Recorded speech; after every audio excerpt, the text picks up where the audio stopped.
السلام علیکم ورحمۃ اللہ وبرکاتہ۔ پیارے دوستو، روزے کی فرضیت کے حوالے سے یہ گفتگو آپ سماعت فرمائیں کہ روزہ کب فرض ہوا اور کیا روزہ پہلی والی امتوں پر بھی فرض تھا کہ نہیں تھا۔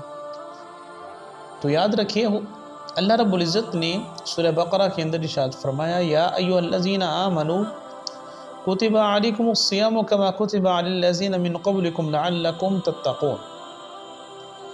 اے ایمان والو، تم پر روزہ رکھنا فرض کیا گیا جس طرح تم سے پہلے لوگوں پر روزہ رکھنا فرض کیا گیا تاکہ تم متقی بن جاؤ۔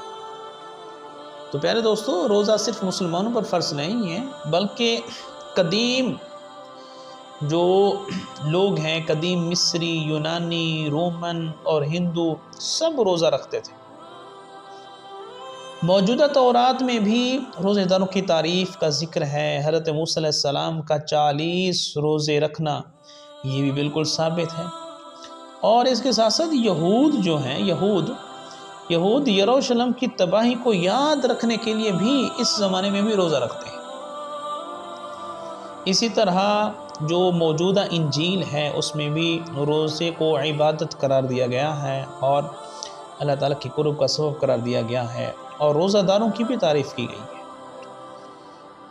کیونکہ اللہ تعالیٰ جس طرح تم سے پہلے والے لوگوں پر روزہ فرض کیا ہے، اسی طرح تم پر بھی روزہ فرض کیا ہے، تاکہ مسلمان جو ہیں اس میں رغبت اختیار کریں، دلچسپی لیں اور محبت کے ساتھ اس بات کو لیں۔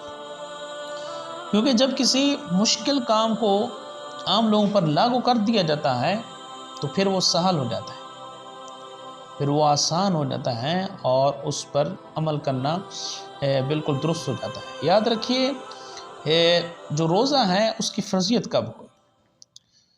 روزے کی جو فرضیت ہے وہ ہجرت کے دوسرے سال میں ہوئی۔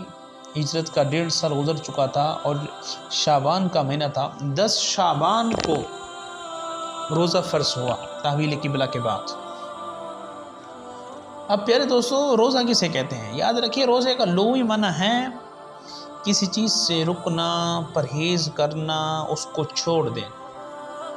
کیونکہ روزہ ایک ایسا متبرک عمل ہے، اس میں بہت ساری چیزوں کو چھوڑ دیا جاتا ہے، ترک کر دیا جاتا ہے، پرہیز کرنا پڑتا ہے، دور رہنا پڑتا ہے، اس وجہ سے اس کو روزہ کہتے ہیں۔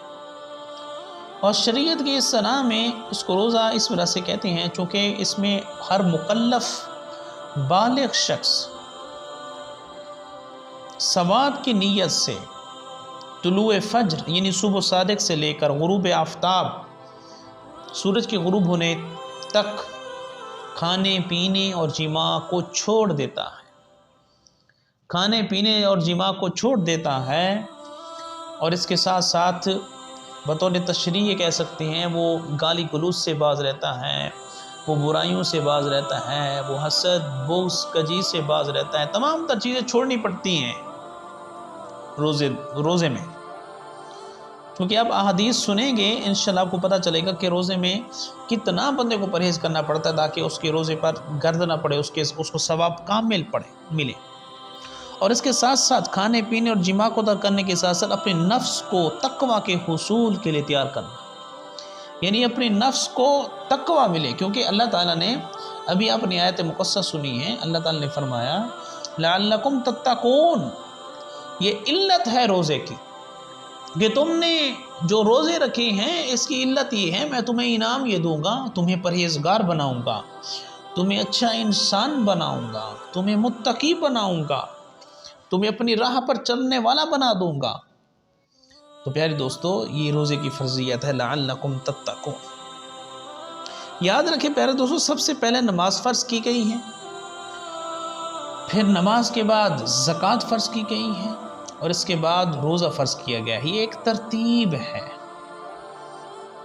اس کی وجہ یہ ہے احکام میں سے سب سے آسان اور سہل نماز ہے، نماز بآسانی بندہ پڑھ سکتا ہے، اس میں کوئی دقت نہیں ہے، مشکل نہیں ہے، اس لیے نماز کو پہلے فرض کیا گیا۔ دوسرے نمبر پر زکوٰۃ، پھر اس سے تھوڑی سی مشکل اور دشواری کے ساتھ زکوٰۃ ہے، کیونکہ مال کے ساتھ انسان محبت کرتا ہے، اس کو چاہتا ہے، اس کی جستجو ہوتی ہے، لگن ہوتی ہے، ہر وقت مال کمانے کے لیے اس کو شوق رہتا ہے۔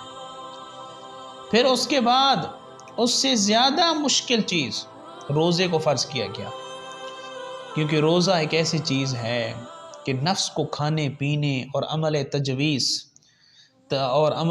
تزویج سے روکتا ہے، کہ کھانا بھی نہیں ہے، پینا بھی نہیں ہے، اور جو حقوق زوجین ہیں، جو خواہش پورا کرنا ہے، اس سے بھی باز رہنا ہے۔ یہ قدرے زیادہ مشکل ہے اس سے بھی، اور یہ انسان کی نفس پر نہایت شاق اور دشوار ہے۔ تو اللہ تعالیٰ نے اپنی حکمت سے بتدریج احکام شرعیہ نازل فرمایا، اور اسی حکمت سے رسول اللہ صلی اللہ علیہ وسلم نے ارکان اسلام میں نماز، زکوٰۃ کے بعد روزے کا ذکر فرمایا ہے۔ اور پہلے دوستو اس کی تائید میں قرآن کریم کی ایک آیت کا حصہ بھی ہم آپ کے سامنے پیش کر دیتے ہیں۔ آپ کو پتہ چلے گا کہ پہلے نماز، پھر زکوٰۃ، پھر آخر میں روزہ ہے۔ سورہ احزاب کی آیت نمبر 35 ہے۔ اللہ رب العزت نے ارشاد فرمایا والخاشعین والخاشعات والمتصدقین والمتصدقات والصائمین والصائمات، اور نماز میں خشوع کرنے والے مرد اور نماز میں خشوع کرنے والی عورتیں۔ یہ پہلی دو مرد اور عورتوں کا ذکر کر دیا نماز میں، اور صدقہ دینے والے مرد اور صدقہ دینے والی عورتیں، تو یہاں صدقہ دینے والی عورتیں اور مرد ان کا ذکر کر دیا، اور زکوٰۃ بھی ایک لحاظ سے صدقہ واجبیہ ہوتا ہے، تو دوسرے نمبر پر زکوٰۃ آ گئی۔ تیسرے نمبر پر روزہ، والصائمین والصائمات، اور روزہ رکھنے والے مرد اور روزہ رکھنے والی عورتیں۔ تو بالکل اس کے اندر وہی ترتیب ہے جو اللہ تعالی نے نزول فرمایا ہے، پہلے نماز، پھر زکوٰۃ، اور اس کے بعد روزہ۔ تو پیارے دوستو، ہم سب کو اللہ کریم ان چیزوں پر عمل کرنے کی توفیق عطا فرمائے۔